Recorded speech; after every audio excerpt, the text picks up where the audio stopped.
like such a lonely man. But look at you. You've got the biggest family on Earth. Welcome to the Promised Land, everyone. It's Deep Dive Zone, a Sonic review series for fans of all shapes and sizes. I'm your host, Evan, joined as always by my comrades Lauren and Bruce, and guys, we've got more connected Sonic comics tonight. Yeah. Yeah, I'll talk about what I think about that later, but we do. Yeah, we do. Not the first one, though. The first one's okay, well, the first one's not a normal issue, but it's not specifically connected. We're doing Sonic number 57 here, and that is a plane. It is a plane. Indeed it is. Very astute of you. We haven't seen the actual red plane in any of these comics. That's Is that true. really true? I guess so. As far as I can think of, yeah. Which, you know, we've had planes, but, you know, we haven't had the Tornado. And technically, we Right. still don't. This plane is not called the Tornado. They call it Winged Freedom. Right, because the comics just have to be different. No Angel Islands, only floating islands. Of course. I do like that Sally is pictured in the clouds. That's a neat touch. Mm-hmm. Yeah, this could be your, you know, this is like the comic you pick up when you're like thinking, oh, is this a good jumping on point for the series? Just in the cover doesn't have anything you don't understand. Oh, I see what you mean. Okay, yeah. Yeah, I guess for that reason. Yeah, I could see that. But not for reasons we shall discuss. Yeah, the actual comic. Well, I mean, maybe the story here is back to basics, written by Ballers and drawn by Mawini. Through a memory-reading device salvaged from Robotnik's lab, Sonic relives the entire history of the series before he and Tails leave in search of Naugus. Yeah, it's a clip show literally episode. the entire series. You know, let's just talk about that. What the heck? Why did they do that? Like, and it's in extreme detail. Many of the shots, I can tell exactly what frame it's from in the story. They're all redrawn. It's not lazy reuse. Of course. Some of them are even like mashups of different scenes put together, which is kind of cool.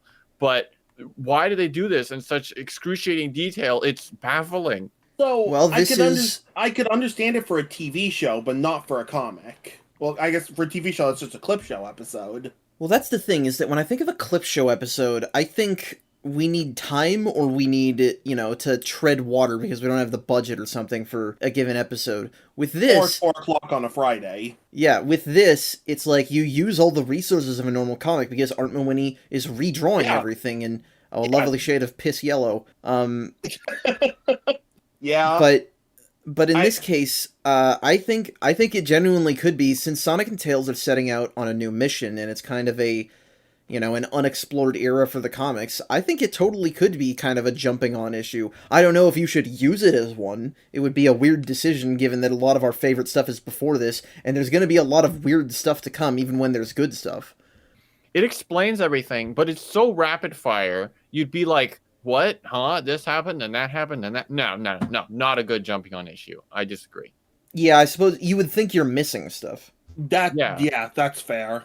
But before we get lost in that too much, maybe we should go through this standard like. I'd like to first touch on the recap page, because for some reason they decided it was a good idea to leave the important detail that Sonic glimpsed into Naugus's mind and realized they were trying to assemble a group of allies in the recap. That's not what a recap is for. You don't put new details in the recap. Yeah, that was never covered last time. That's a good point. Especially since finding Naugus is going to be our mission from here on out, so... Right. Yeah, after we get through all this, that is true. That's what they're preparing for at the start here. They're packing their bags. It's weird, because they're packing their bags, and then they just decide, like, hey, look at this helmet, let's see what this does, you know, and... Yeah, so it shows an entire issue of recap, basically. Full of things that we absolutely do not need to know as part of it. Because it recaps all the, like, one-off pointless stories, too, because the detail is absurd. Like, it's actually kind of impressive how much they put into this. I just think it's pointless. Wasted effort, unfortunately. We don't need to see the Spawn Mower again, or Sonug the Bog Hog. Yeah. Yeah. Okay. However, I do have some comments on this just because there's so much detail. My first note is that Uncle Chuck, they retconned that in the miniseries he actually was properly roboticized, because they Oh, draw that's him as a true. robot, but with the swirly eyes, which I appreciate that fixing past mistakes. That's a good thing.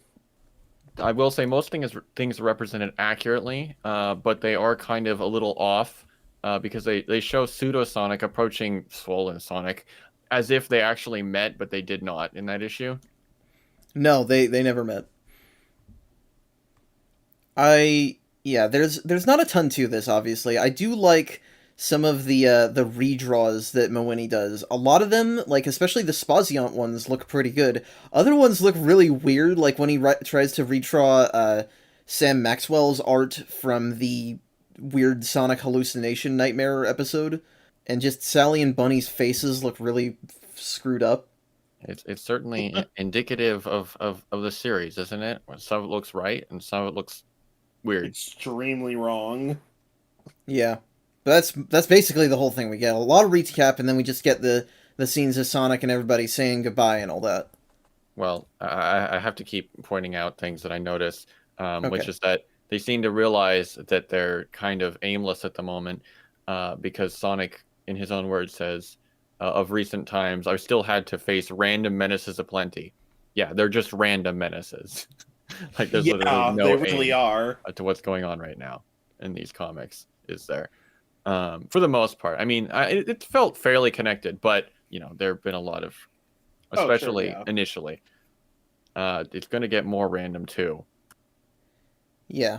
Yeah. But, yes. Okay, so after they, the device fizzles, and because it only shows the past, I'm surprised that Sonic suddenly feels remorseful for ignoring his parents, which that kind of comes out of the blue. I was under the impression that, like, because he didn't know them very long, he didn't feel super connected. So this kind of comes out of nowhere. I'm assuming he wants to try and reconnect. I suppose so, but it's a weird moment. Oh, it is kind of a weird moment, but if you suddenly learned your parents were still alive, I'm guessing all three of us would probably want to reconnect with them. Well, it's not the way he reacted initially. That's true. Well, and it's still, I think it's a little off because he's trying to reconnect as he's also leaving.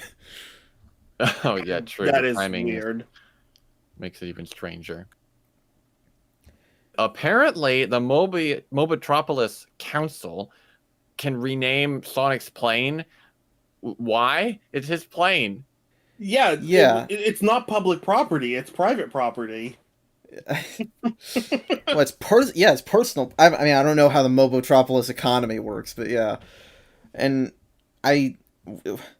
it's weird because what was this plane named before? Was it called the Tornado before? I don't even remember seeing this plane before. I don't think we have. I'm gonna have to guess that it was the Tornado, and that's the reason it's different in the comics. Damn, it's just the writers giving the game enjoyers a middle finger. Not the first time. It I'd probably won't be expect the that last. from Penders, but Ballers. I think Ballers just felt like doing. I don't know. It's a cute detail at the end that they say the beginning instead of the end. It's obvious they intended this to be sort of a new jumping off point, even if I personally don't think it would work too well. It definitely doesn't work all that well. Yeah. So Sonic and Tails are leaving, and they're going to be gone for like 10 or 11 issues. So it's going to be a couple weeks. Yeah. And I'm amazed that we managed to talk about this issue for as long as we did, frankly. But it's... To be fair, most of it was complaining. Well, there's not a lot that you can't... that I didn't think there was a lot to say, just because it's so recappy. I agree with that. I'm just pointing out that, a lot of it was just bitching about how recappy it is. Well, as I said, despite being all recaps, it is anything but just reuse of past material. That's true. It's all redone, which very impressive. Even that is impressive. Yeah, having read everything, there's nothing new really aside from the frame story. Kudos to Art Mawini. Did a perfectly good job. Did an adequate job. But we've got much more to cover tonight. Starting with Knuckles the Echidna, number 10 here. Oh yes, this cover. Okay, that's a lot of different echidnas right there. There is some weirdness going on here. We've got a very angelic looking Knuckles. We've got Charmy with another weird pose that doesn't make any sense. Oh my gosh. The poses And- just get better and better. And we've got Spaziant trying his absolute best to create unique echidna designs, and boy, do they look weird. At least they are unique, though. They're They don't all definitely look unique. like they don't all look like randomly generated picroos. There's a really fat one in the back that's kind of uncomfortable to look at. Kind of uncomfortable to look at. He's got like a weird belly button and like lumpy. He looks like he's both fat and pregnant. It's really weird. I like the kid maybe he's with got an the egg. extremely wide eyes, just staring at you. That kid's having a moment. Yeah. But we finally got title pages that aren't stretched here, and I really like this illustration of, I think that's a Thayer, maybe? It looks like it's there. Anywho, the Forgotten Tribe arc is this one, and the story is The Other Road Taken. Penderson Gallon, of course. A Thayer kidnaps and subsequently educates Knuckles on the history of a lost echidna tribe that objected to Angel Island's rise into the sky, and the coming threat of the Day of Fury, an extreme weather event that could end it all. Kidnapped Knuckles? I was trying. He not kinda to- does. I was trying not to die laughing from you saying that. This guy gets pulled around in all the stories. There's nothing new to him. I guess you Yeah. could call it kidnapping, but he's used to it at least. It's kind of kidnapping, but that's yeah. he's Yeah, used to obviously it. the series does not view it that way, but he does get teleported around a lot. That's true. So we start out with 2 exact copies of a Thayer floating above each other. They Yeah, are literally the same image. he's doing a big prophecy. I don't know. Yeah, but we've got the so-called lost tribe here, who I guess all live like they're in the Stone Age, because apparently Echidnopolis doesn't want to share any of its technology. Maybe. Okay, so yes, now that we're here with the tribe, I was like, whoa, these comics are going into some really weird territory. A Thayer, like, either he can, like, somehow project his mind into the past, or this is a flashback. But no, there are just more echidnas here. There just are. These comics have no respect for logic or the games or anything. It's so much. It makes it less and less believable by the day that Knuckles ever thought he was the last echidna. Yeah. Yeah. Yeah. So we've got a Thayer, and we've got the lost tribe, and we've got Yanar, I think his name is, who Thayer is trying to get to be the actual leader because he's old or something. I don't know. He looks like Knuckles.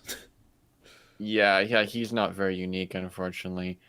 Yeah, Thayer just seems to kind of jump around. I think he doesn't want to be in charge because he hates being tied down. Unless it's by the Ancient Walkers. Yeah, Yeah. yes, that is true. Ooh. So Julie Sue is getting rightfully scorned for their crimes.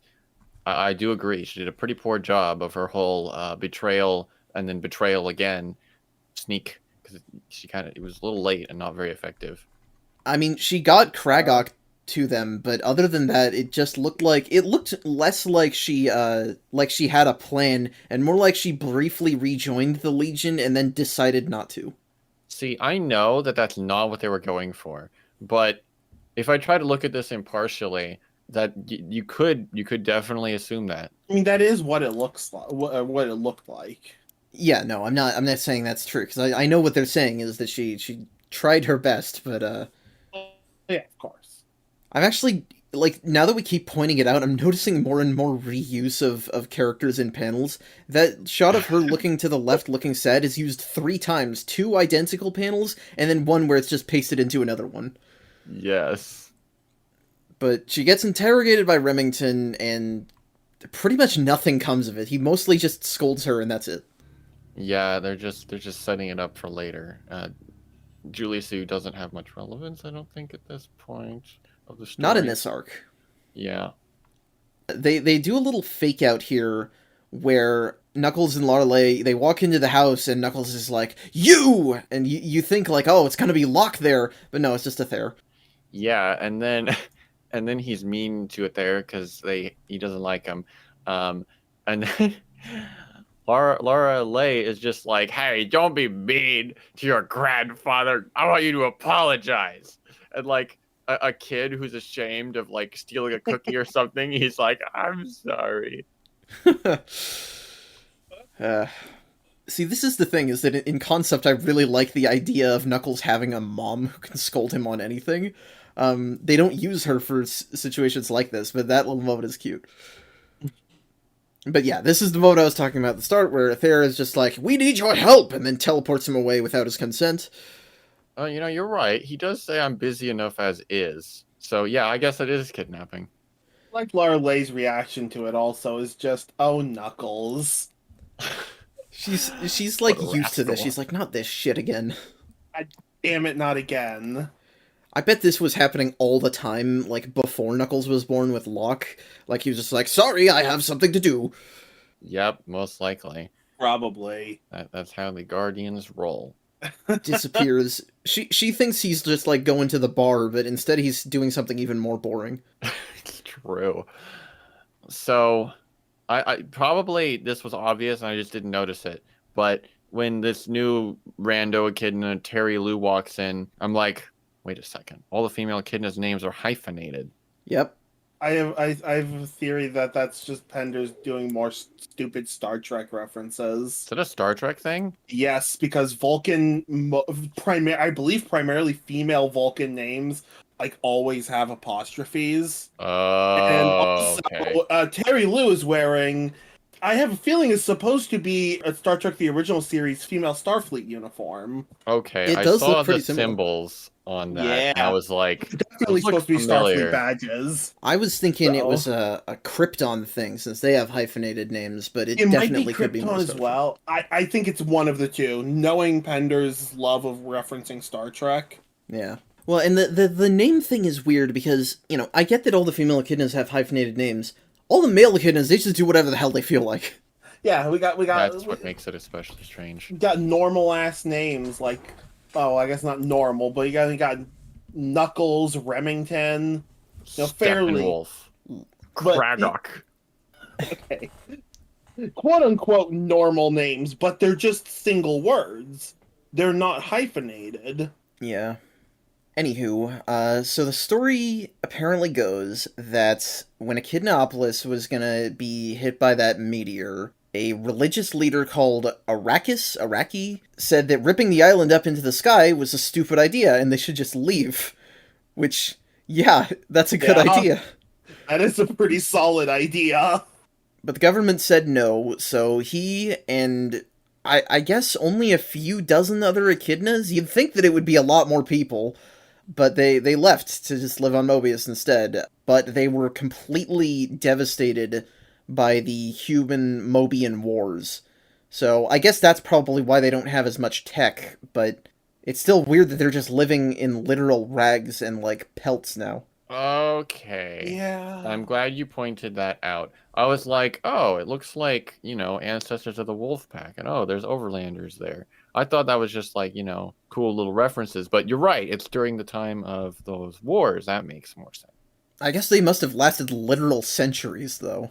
The history lesson gets just interrupted by this random scene of the Chaotix at, like, the cafe debating whether Julie Sue is actually evil. Yeah. At least they get to do something. Well, The so Chaotix always get, like, They nothing get, in they these get stories. shafted. so what this is I didn't know it at the time. I was like, what is the point of this scene as I was taking my initial notes? Charmy shows up and says they need us down at the police station, and it's like, if you read the rest of the comics in this episode, you're not going to know what that means. It's because they're actually setting up a parallel arc that's Chaotix only, but we're not going to cover it tonight. Okay, Uh-huh. that makes me feel better, because I thought they were Interesting. just going to do something on the side and we barely get to see it, but that's cool. I would rather they just leave that to its own story, but whatever. This is how Penders writes, unfortunately. I have to note, there's a dingo cleaning a window at the cafe, which seems innocuous enough, but I have to read into this and be like, wait a minute. Are the dingoes getting the dirty jobs in the city? Are they being oppressed? Oh my. Is there going to be a dingo revolution? Oh boy, you guys are gonna have so much fun when we get to that Chaotix arc. Oh, I'm okay. so glad that I might not be entirely incorrect. Interesting. The actual plot here is that Aether wants Knuckles to help him lead the Lost Tribe and protect them from the Day of Fury, which is a series of, well, it's high winds, it's earthquakes, it's many different things. Yeah, so they talk about, oh, it's the beginning of the Day of Fury, but not really, because it doesn't come up really after, like, the beginning of next issue. Like, I think, does it come up again later or something? Is this like a prelude? Because it seems like really short. So the first Day of Fury is an important plot point later in the series, but in this arc, yeah, no, it's like the Day of Fury is tantamount to the ground opening up with there being lava one time, and then they ignore it for the rest. Speaking of ignoring, I like how Aether watches as like all their friends and everyone in their tribe are, falling in lava, and they're like, the Day of Fury, there's no safe place anywhere, Knuckles. Nothing we can do. Yeah, it's like people could be dying. Very wacky little thing to make a cliffhanger. But that leads directly into Knuckles number 11, and we've got more weirdness on the cover. Look at that guy on the left. Is that the fat guy from the first one? Looks like a regular guy that's being inflated, which I don't like. Out of every, like, slightly fetishy thing we've seen in this comics, that's not been one of them, and I don't need it to be. Oh yeah, no, I agree. Well, I mean, we did just talk about Pseudo-Sonic story. That's... Okay, fair enough. Anyway, Fair on enough. this cover, what jumps out to me is, once again, Spazion is, like, doing too many lines, such that it's kind of hard to see the middle of this, what's going on. Yeah, the lava is, like, rigorously detailed and the rocks and all that, but it's, like, it makes it a little bit hard to tell, and it's very dark lava. Yeah, it is. Hey, on the title page, this is what I expect Spazion to draw Aether as, so maybe that's not him on the other one? I don't know. Could be him as a younger self, potentially. Perhaps. I guess. Anywho, the story here is Covenant. After saving the tribal echidnas from the first Day of Fury, Aether tells Knuckles the story of how he came to be the mitre of the tribe. However, the next morning, he and several of the other echidnas have gone missing in the land of Mercia. Mercia? However you say it. A place. Some country. Yeah. I want to highlight this purple guy on the first page here, who's, like, barely hanging on to his wife and child, and, he's like, Aether's like, nobody's going to die, Knuckles, and this guy is immediately like, you're wrong, Aether, everything dies! And then he intentionally lets go, just so that his people could get away, and then Aether just levitates everybody. So that was exactly what I was about to point out. Igo the Maniac is like, I must sacrifice myself. And then Aether is like, gosh darn it, I was going to hold off and be more dramatic for a while. Let the tension build, show Knuckles how pointless it is, and then levitate everyone. This guy has to jump in the lava. It would be hilarious if there was just like, thank you for your performance, and it turned out that he was, like, faking that entire time and knew that was going to happen. God. Right. And I do see now that yeah, his name is Iago, which means that I just am now imagining him being voiced by Gilbert Gottfried. What an asshole! And yeah, no, they do a lot of saving people from the lava, including Knuckles grabs a guy by gliding. I'm not sure if that's really quite how Knuckles' gliding works, but I'll let it slide. Well, but what's important is that Knuckles demonstrates that he has magical healing powers, enough to even heal his gloves. Oh my gosh. that proves that their gloves are all actually part of their bodies. This is also another panel getting reused 3 times. I think this is starting to become a hallmark of Manny Gallen. Yeah, and when Aether levitated initially, it was from the first issue. when he Yes, was I meant to levitating mention too. that. Oh my god, you're right, it's there again! All right. So, I'm curious. Were these done digitally? Do you know? Well, I mean, we've seen Pender's Photoshop skills already. We know that there is some amount of digital production here. Right. So maybe it is that. So, yeah, Aether levitates everyone across the lava fields, and it looks kind of funny. We get another scene with the Chaotix and Julie Sue being made into a squad, I guess, since Knuckles isn't here. the Knuckles away from home squad, I guess. Yeah, and we learned something that we hinted about last week, but we get a little bit of exposition from Aether about his backstory, and it's the same as Knuckles' backstory. His mom jumped into the wall of fire and turned out to be alive. Somehow, this story just becomes more psychotic the more we read it. Like, Psychotic. all guardians have to watch their parents die. It's absurdly terrible. What is wrong with these people? Yeah, that's a good question, honestly. Well, it's like, if you show that, and the fact that Aether is not really using the Guardian position, it's like, you could almost say that he was like, that would prompt him to be like, this is stupid, I'm not doing this. But that's not why. Instead, the reason he quit being the Guardian is because God came to him in a dream and told him he needed to lead the Lost Tribe. Yeah, the Ancient Walkers literally just teleported them to their mom and like, look, she's still alive. Get over it. Now we're gonna go and do other things. Like, they just blew the whole cover in one instant. Yeah, it's very silly. It's ridiculous. On a different note, now you could have noticed this before, but I didn't put two and two together until I saw there's this overlander that's visiting the floating island, and seeing their craft in the background, it just made me realize the overlander crafts are what Robotnik's Eggmobile are based on. Oh, yeah. Yeah. That is a really neat touch. It's like That is interesting. precursor. But yeah, this is also technically, I guess, the first time that Knuckles hears about the Brotherhood of Guardians and the Haven base. Yeah, so like I find it a little weird that Knuckles hears this whole thing and he doesn't. I mean, maybe he is thinking this and we just don't get to notice it. I mean, he kind of almost got here at one point, but hearing that Aether went through the same thing and then Aether's parent was still alive, he should realize, hey, wait a second, that means my dad should be still alive. Yeah, this is the weird thing, is that we have multiple points in these comics where, like, Knuckles should definitely understand that his dad is alive. And there's even one point later where someone basically says, I'm gonna go talk to your dad. And it's like, I don't know if Knuckles is supposed to understand at this point that Locke is alive. And the point where he finally does meet up with him, I guess this is spoiling a little bit, he almost acts in that moment like he never could have known that Locke was still alive, which is like, what the fuck are you talking about? But yeah. Anyway, so the rest of this is we've got Albion, the Promised Land, to go to, which I think that's another religious reference. Aether stayed home instead of visiting his mom when she was dying, and because of that, Saber, Locke's dad, has refused to talk to him for like 80 years. Yeah.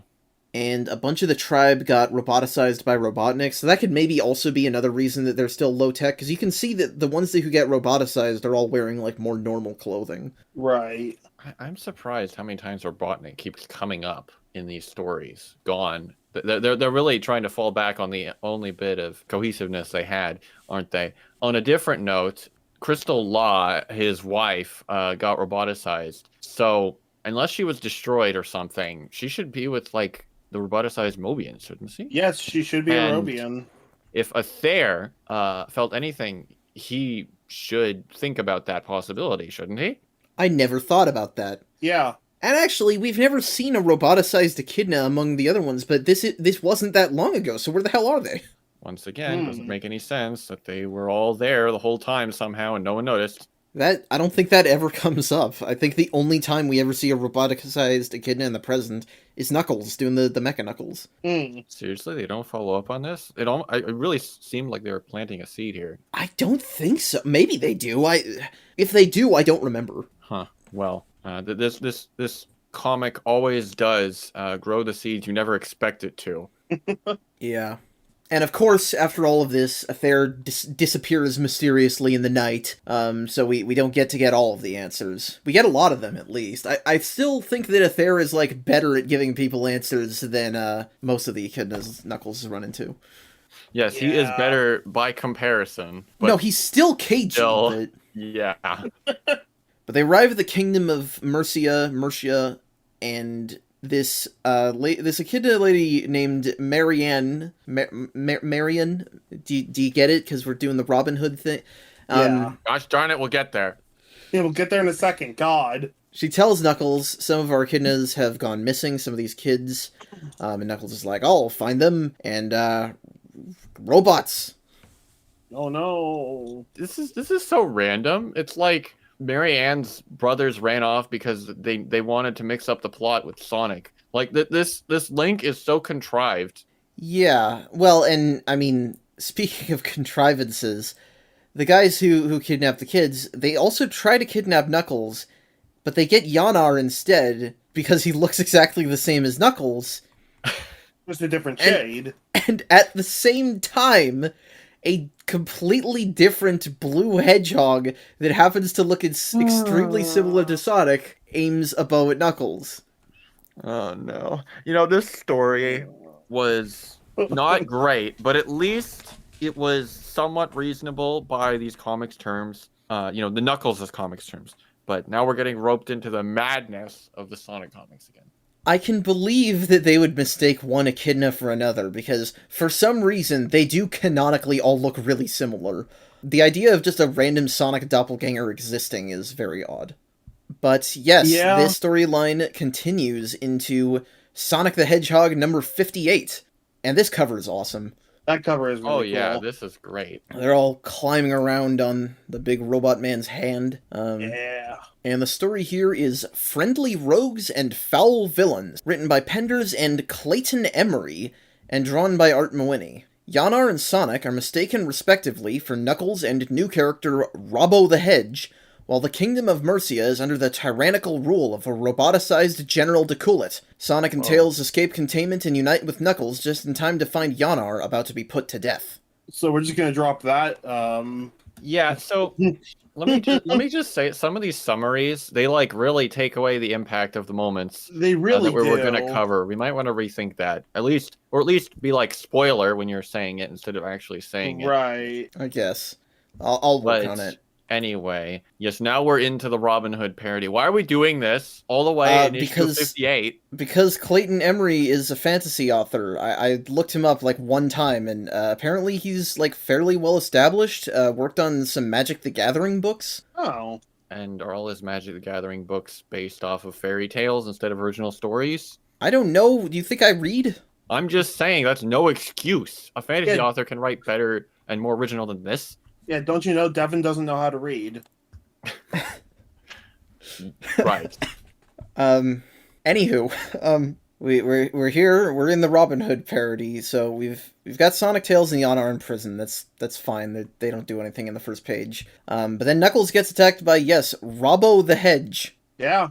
Yeah. So I remember this comic because the first time I read it on its own, and I'm just like, well, because I didn't have the Knuckles archives, I had the Sonic archives. Oh yeah, no, I get that. What the heck is going on? I actually was like, wait, is that dude Knuckles? But it wasn't Knuckles. And then actual Knuckles, and then Robbo the Hedge, and this guy will always stick in my mind because he's such a stupid, pointless, really basic, bland, extremely neon-colored-eyed hedgehog that I hate. He had green eyes before Sonic did. Why are they such a bright shade, though? It hurts to look at. I guess it's to easily differentiate him from Sonic, but he's also a much brighter shade of blue. Yeah, he's kind of a teal. Yeah, he's like he's also wearing a hood and shit. Yeah, but yeah, no, he looks like Sonic. He acts kind of like Sonic. I mean, he likes to be an extravagant hero, which is kind of Sonic-y, but he talks like Robin Hood. I don't know what to make of this character. He's kind of goofy. I don't mind stupid things if they're fun. He's just not especially doesn't make the strongest impression. Other than attacking Knuckles for no reason, which, if you want to say that, I guess he does act like Sonic a little bit. Yes. Yeah. I think the writers realized, we hadn't had a Sonic and Knuckles fight for a while. We'll just make a new Sonic. So, we gave you a bootleg Sonic versus Knuckles. So, on a more positive note, I do like that through this parody of Robin Hood, we get robots that are still operating, that were made by Robotnik, and now are acting independently. Like, finally, I thought it was absurd that they would all just shut down in Robotropolis.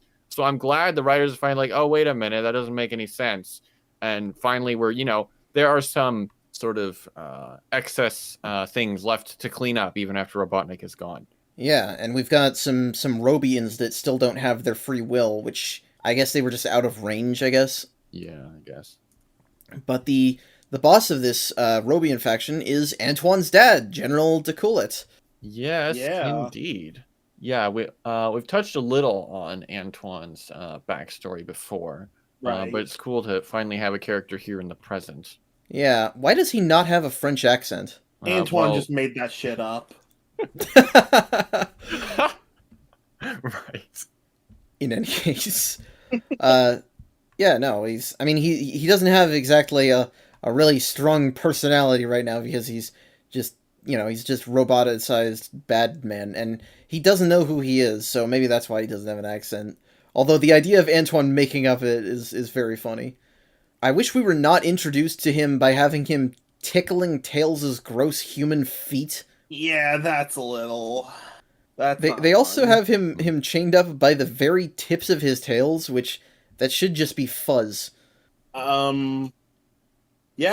But regardless, Sonic and Tails gonna be heroes to the rescue. Yay. Mm-hmm. They drop a chandelier on him. It's fine. Funny, he's a robot. Yeah. So we get a little scene with Marianne and Robbo the Hedge because, well, we need to set up the Robin Hood and the Maid Marian as lovers, of course. I like that Knuckles is like, hey, what are you two doing? This isn't a fairy tale. There's stuff we have to do. Yeah, Knuckles is like, you guys are being stupid. We have work to do. So Sonic and Tails escaping, etc. We've kind of got two consecutive raids going by Sonic's squad and Knuckles' squad, but yeah, I mean that's kind of neat, I guess, but there really isn't a whole lot to comment on here. No. Yeah. We do get a friar named Friar Buck. Oh, that's hilarious. Of course it is. We do get one very surreal moment where Robbo mentions that he is cousins with Amy. Yeah. Get your stupid Sonic OC out of my actual game character's lore. Don't do that. Get away. Well, this just... so, well, go ahead, Devin. Well, this just throws a wrench in everything and makes it weird. I think we're going to talk about the same thing. Because, for one thing, okay, Robbo and Amy cousins, whatever. Who's the rest of their family? No idea. Never gets answered. Another thing... So, Robbo and Sonic are canonically very similar looking. It's not just the art, but that means that Amy is in love with a guy who looks exactly like her cousin? Yeah.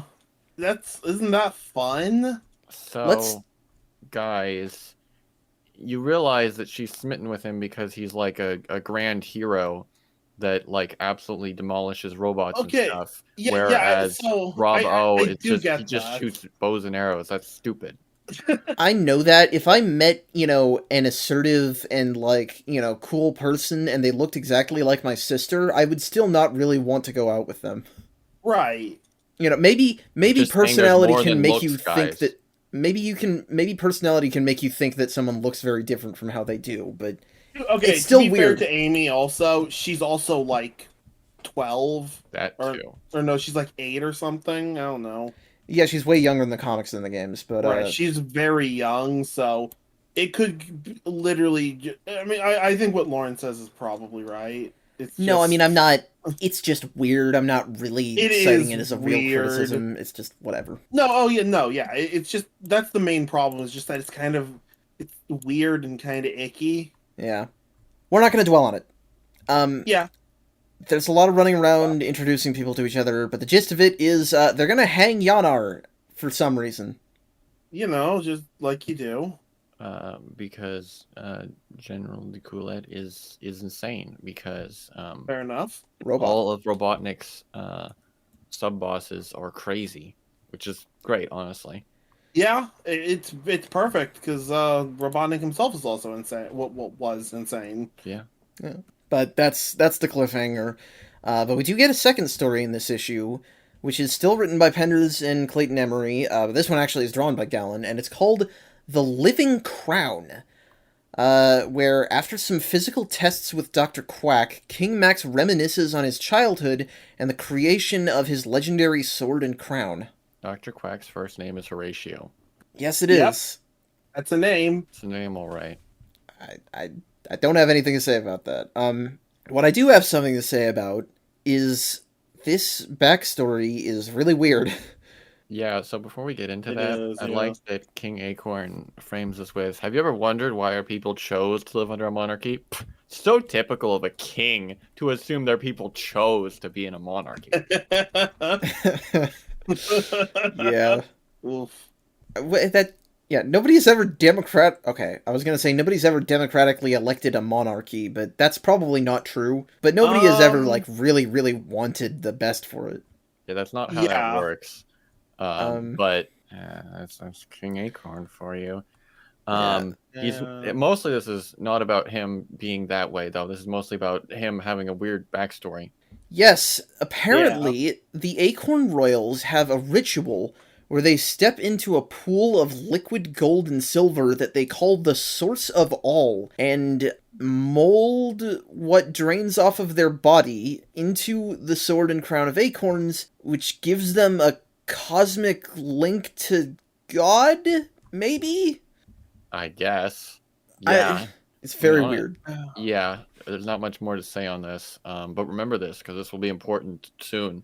Not this episode, but This soon. will be actually quite infamous, because actually people who have never read this comic know about the Source of All because of a later special that we'll be getting to. Uh-huh. But for now, they just decided, that's how it works. All right. Yeah, they just kind of tell you this is a thing and then move on. So maybe we'll do the same thing. Let's move on to Knuckles number 12 here. I don't have anything to say about the cover. It's fine. It looks okay. It's a cover, Yeah. They don't have the fat guy on this one. unfortunately.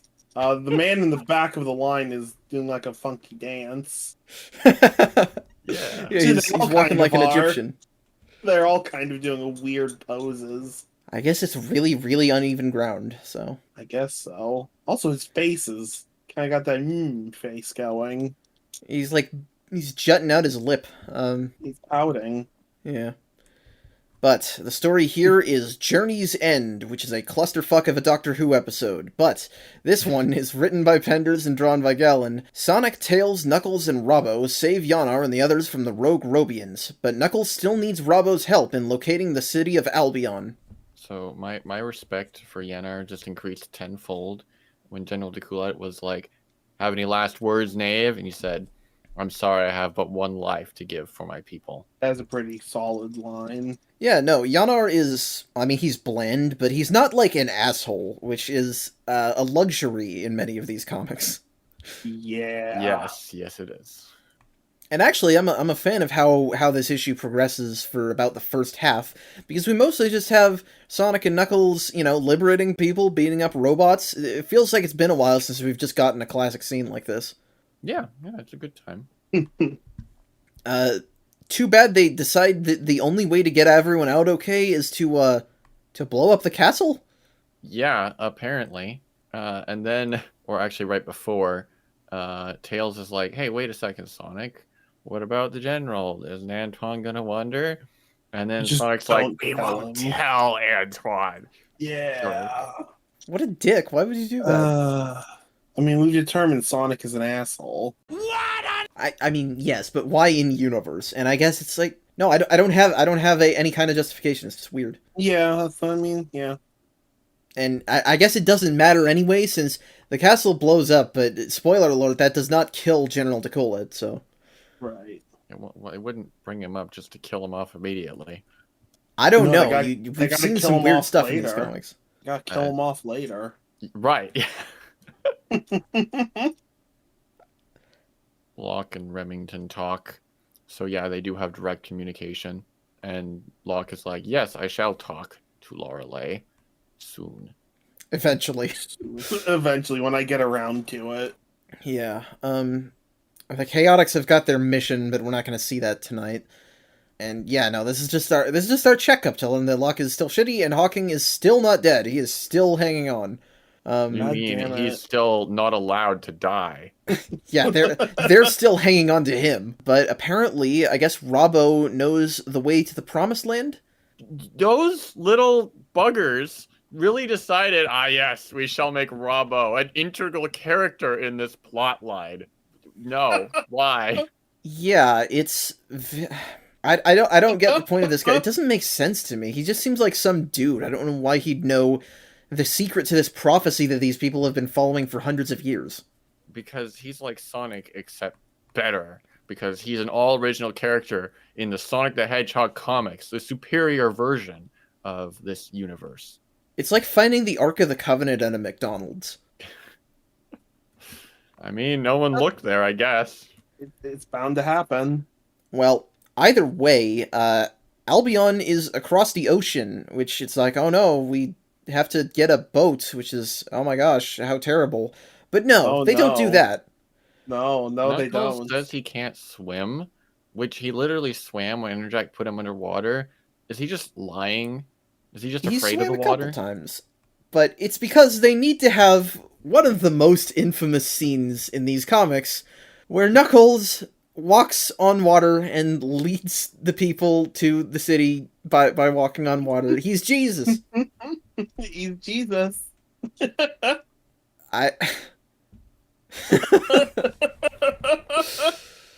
It's so dumb. Do you have a comment on this, Lauren? No. I've seen enough of the religious symbolism to be kind of numb to it at this point. Fair enough. But I'm not numb to the fact is that, okay, now we have Albion here with Galana, who looks very strange on her first page here. But yeah, okay, so now we're completely off the rails. Angel Island wasn't even the original home of the Echidnas. It was some random beach city, and then they just like branched out from there. Well, and my question is, if Galana is here, is she the only one here? Is that what we're meant to assume? I assume guess so. So she just hung out there forever because all echidnas live for hundreds of years. Okay, so why did she not call out to them and say, hey assholes, come over here? That's not the way it works. The chosen Just send them a dude- text message. Because the ancient walkers came to her and they were like, Oh. okay, now there's gonna be a bunch of people that are coming, but we have a really great plan, so don't go like spoiling the surprise. Ugh. Oh my god. And this is another thing where I don't know how you're supposed to interpret it, because Galana's, like, the way that she describes things, yeah, she says, our ancestors, in their wisdom, decided to seclude our society from the savagery of the rest of the world. And it makes it sound like a libertarian seastead or like an ethno-state or something. Like, Well, she talks, I mean- she's conceited. All the echidna states are ethno-states. Let's not beat around the bush here. I don't think you're meant to take it as fascist, but it is, like, weird how much they love to prop up how everybody's, like, a dumb, stupid degen compared to echidnas. They even show, like, primitive caveman Sanic over here. Do you suppose that's Sonog before he grew his beard? Oh, that's why they put him in the recap, is because they needed to prepare for this amazing story. That's right. Oh my god. It's really not an amazing story, though, because Knuckles leads them there, and he's like, you know, guys, I don't actually want to be here. And they're like, oh yeah, that's cool, guy. You just go on, leave. That's cool. So he literally just led them and just walked away. Like, it's so anticlimactic. No, dude, you gotta remember, he gets the guiding star gem, which does something hard to tell what it does. It does something. Just leads them home. Sure is important. I guess it is important if it leads them home. Yeah, This is another arc where it feels like it had a vision but no follow-through. Because I think that the idea of there being, you know, low-tech echidna tribes, that's like, hey, that actually sort of fits within the Sonic games if we're at least saying that there are echidnas. But then it just gets wrapped up in the Robin Hood stuff, and it ends on yet another wet fart. That's a good description. A wet fart. I think I'm gonna forgo anything on the points counter tonight because I don't think there's a way to judge this in isolation. Wins. Sonic wins? Yes, Yeah, because the Sonic recap was wins. really high effort, and the Knuckles arc was terrible. Yeah, the recap was strangely high effort. Okay, Sonic wins, I guess. Hey, Sonic wins. Congratulations, you somehow did better than that mess. Amazing. Well, in any case, next time on Deep Dive Zone, Knuckles is absolutely not going to be challenged in terms of weird and kind of poor comic quality. Mostly because there aren't any Knuckles comics Yeah, next I time. was gonna say by technicality. Knuckles But if wins there 'cause he were, didn't do anything. I think that they'd win out purely by the bad strength, the negative strength of the Sonic the Hedgehog and Image Comics crossover story. We Oh boy. are going to have so much fun with another candidate for the least readable story, but that one actually is because it's bad, not like the 56. It is going to be so much fun. And with all that said, thank you guys so much for watching. If you'd like to share, comment, and subscribe if you enjoyed, that would be absolutely fantastic. And if you would like to contact us with questions, comments, or feedback, you can reach us at deepdivezonepod@gmail.com or at deepdivezone on Twitter. Thank you all so much for watching this tangled mess of storytelling that's only going to get more and more tangled in more and more fun ways. And we'll see you next week.